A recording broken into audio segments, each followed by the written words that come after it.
कृष्णा कृष्णा कृष्णा हरे हरे, हरे राम राम राम हरे हरे. हे भगवंता श्रीकृष्ण, आजच्या दिवशी मी फॉलो करण्यासाठी या श्लोकाने कृपया मला प्लीज गाईड करा.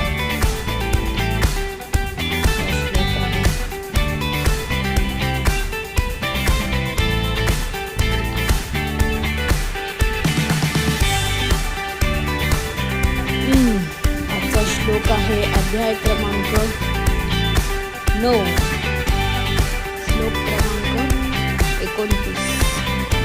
सम्मोहं सर्वभूतेषु न मे द्वेष्यस्ति न प्रियः ये भजन्ति तु मां भक्त्या मयि तेषु चाप्यहं समभाव अहं मी सर्वभूतेषु सर्व जीवांच्या ठिकाणी न कोणचाच नाही, मे मला द्वेषपूर्ण अस्ति आहे, न तसेच नाही, प्रिय ये जे भजंती दिव्य सेवा करतात. दिव्य सेवेला भजन म्हटलेले आहे. भगवंतांप्रित्यर्थ केलेलं कोणतंही काम हे भजन रूपी आहे. तू परंतु माम माझी भक्त्या भक्तिभावाने मयी माझ्यामध्ये आहेत ते असे मनुष्य तेषु त्यांच्यामध्ये च सुद्धा अपि निश्चितच अहम मी. ट्रान्सलेशन आहे, मी कोणाचा द्वेष करीत नाही, तसेच कोणाशी पक्षपातही करीत नाही.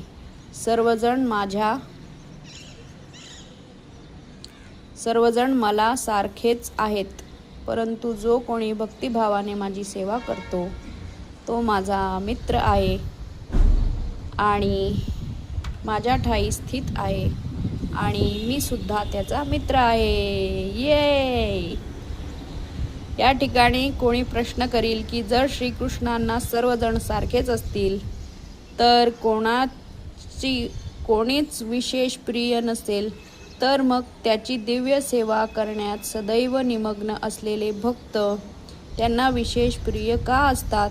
परंतु या ठिकाणी भेद दर्शविण्याचा संभवच नाही. हे तर साहजिकच आहे. या भौतिक जगात मनुष्य कितीही उदार प्रवृत्तीचा असला तरी त्याला आपली मुले बाळे विशेष प्रिय असतात. भगवंत म्हणतात की प्रत्येक जीव मग तो कोणत्याही रूपातला असो तो माझा पुत्र आहे आणि म्हणून ते प्रत्येकाला जीवनावश्यक वस्तूंचा विपुल प्रमाणात पुरवठा करतात. भगवंत मेघासमान आहेत. मेघ हा सर्वत्र पाऊस पाडतो. मग खडक असो, जमीन असो अथवा पाणी असो, परंतु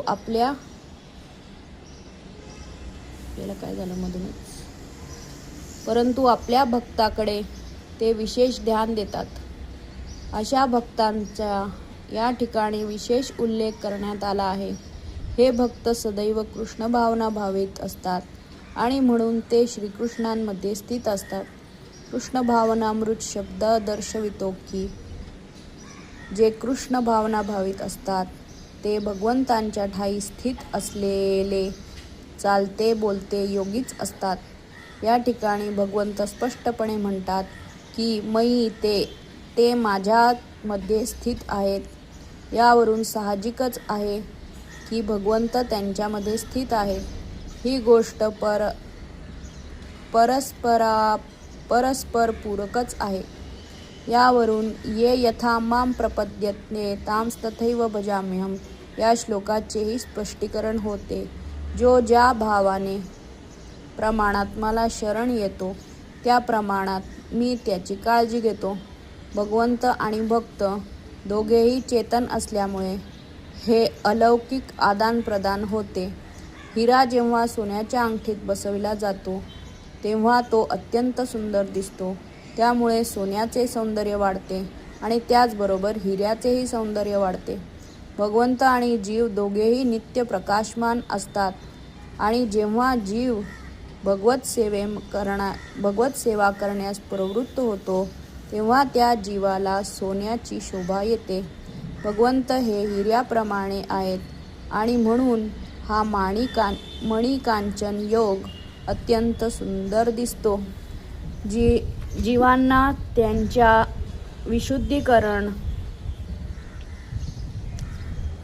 त्यांच्या विशुद्ध अवस्थेत भक्त म्हटले जाते. भगवंत हे त्यांच्या भक्तांचेही भक्त बनतात. भगवंत आणि भक्तांमध्ये जर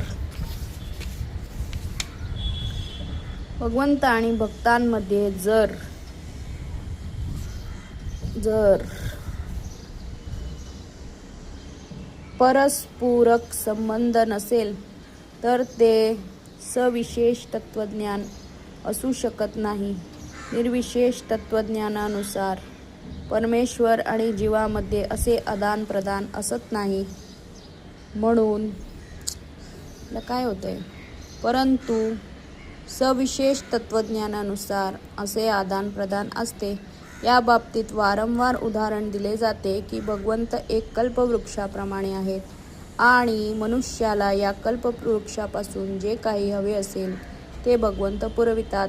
तथापि येथे केलेले विवेचन अधिक स्पष्ट आहे. या ठिकाणी भगवंत हे आपल्या भक्ताच्या प्रती पक्षपाती असल्याचे सांगण्यात आले आहे. यावरून भगवंतांची आपल्या भक्तावर विशेष कृपा असल्याचे व्यक्त होते. भगवंत आणि भक्त यांच्यातील आदान प्रदान हे कर्मसिद्धांताच्या अधीन असल्याचे समजू नये. असे आदान प्रदान दिव्य स्थितीमध्ये होते.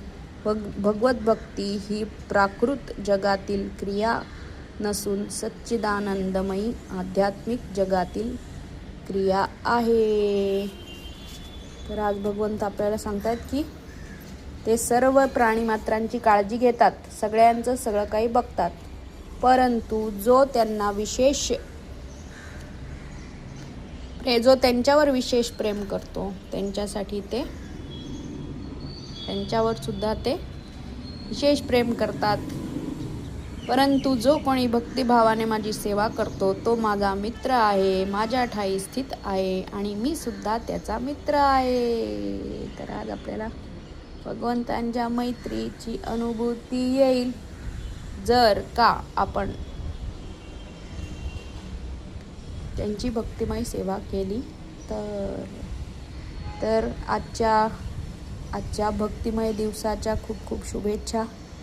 तुम्हाला सुद्धा भगवंतांच्या मैत्रीची अनुभूती येवो ही त्यांच्या चरणी प्रार्थना. हरे कृष्णा कृष्णा कृष्णा हरे हरे, हरे राम राम राम हरे हरे. ऐकल्याबद्दल खूप खूप धन्यवाद.